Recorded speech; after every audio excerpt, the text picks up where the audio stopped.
Cyrus of Alexandria was a Melchite patriarch of the Egyptian see of Alexandria in the 7th century, one of the authors of Monothelism and last Byzantine prefect of Egypt, died in Alexandria March 21, 642.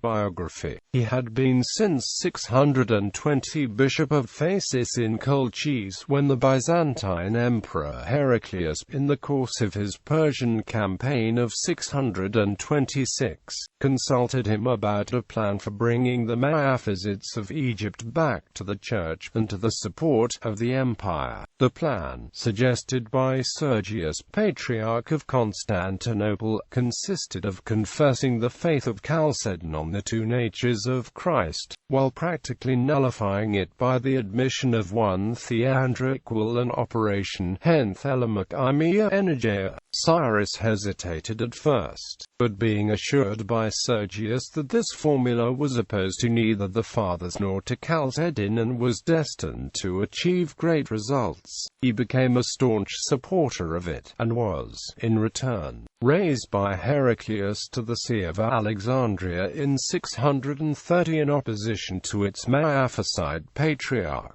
Once a patriarch, Cyrus set himself vigorously to effect the desired union. In a synod held at Alexandria, he proposed what is known as the Pleriphoria or Satisfactio, an agreement in 9 articles, the 7th of which is a bold assertion of Monothelism. The Miaphysites welcomed the agreement but remarked that Chalcedon was coming to them, not they to Chalcedon. The union thus effected was adroitly exploited, with a view to win over Pope Honori I to the position which incorrectly became known as Monothelism. Cyrus attended another synod at Cyprus under Arcadius II, at which he served as moderator and permitted Monothelite opponents to submit their case to the emperor. When Cyrus received the emperor's Monothelite response, the Ekathesis, Cyrus signed it in 637.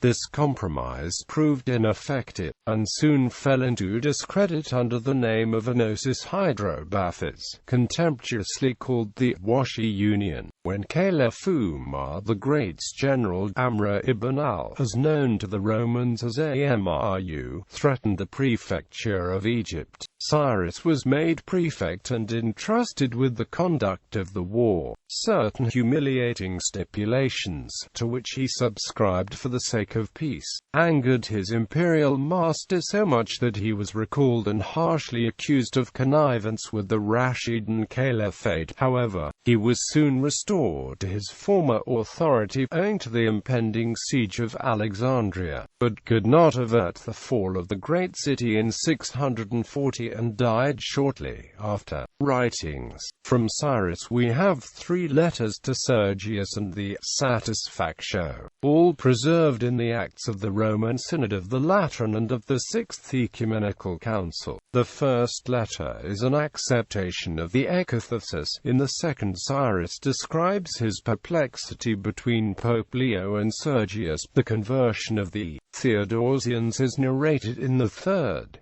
The 7th article of the Satisfactio, the others are irrelevant, reads thus: the one and same Christ, the Son, performs the works proper to God and to man by one theandric operation, according to Saint Dionysius. Cyrus's chief opponents, St.